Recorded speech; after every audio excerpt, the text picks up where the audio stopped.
Hai, Assalamualaikum. Bersama saya, Alia di Jus Bella HQ TV. Tiba-tiba tak ada TV kan?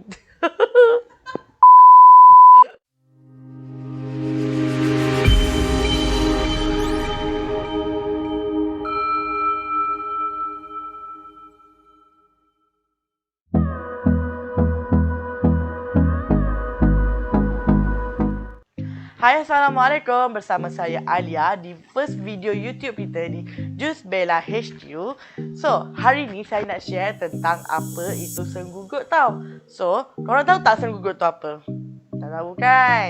So, senggugut berlaku semasa period di bahagian pelvis tau. Senggugut terdapat dua jenis, iaitu primary dysmenorrhea atau dikenali sebagai senggugut primer dan juga secondary dysmenorrhea dan dikenali sebagai senggugut sekunder. Untuk primary dysmenorrhea atau lebih dikenali sebagai senggugut primer yang tiada kaitan dengan penyakit lain.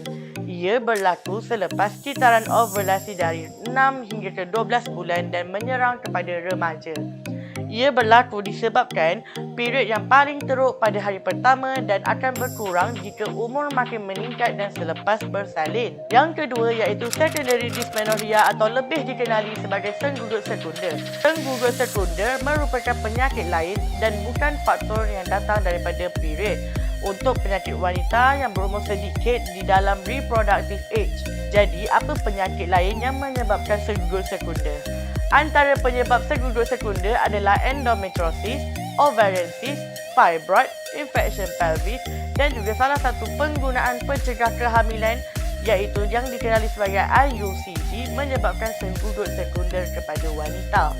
Bagi sekunder, sakitnya sama dengan primer tetapi sakit itu berpanjangan sehingga beberapa hari. Ada juga gejala lain yang disebabkan daripada senggugut sekunder iaitu head yang tidak teratur, ada sakit di antara dua pelvis, darah biasanya lebih banyak dan lelehan atau discharge daripada vagina.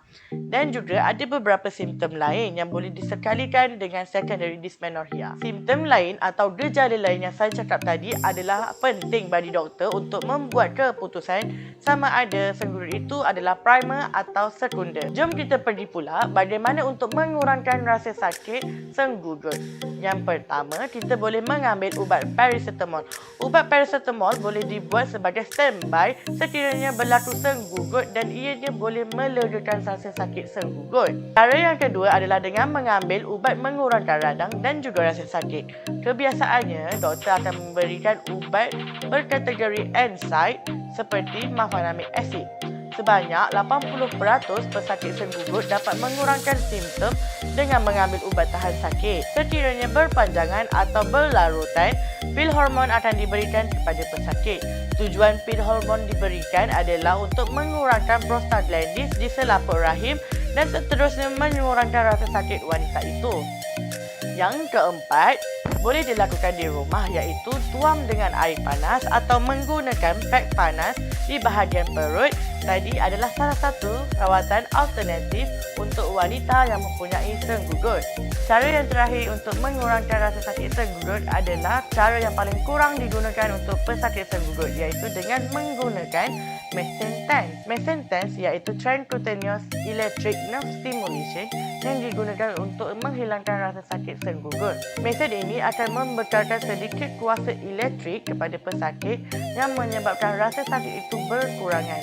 At least, sedikit sebanyak dapat mengurangkan rasa senggugut kepada wanita. Bagi sakit sekunder atau dikenali sebagai secondary dysmenorrhea, doktor perlu tahu apa punca sebenar senggugut itu berlaku dan juga perkara yang perlu dikenal pasti sehingga menyebabkan rasa sakit senggugut. Dan barulah rawatan alternatif dan spesifik akan diberikan kepada pesakit. Jadi kita dah sampai ke penghujung video kita pada minggu ini. Jangan lupa like, subscribe dan share. Bye!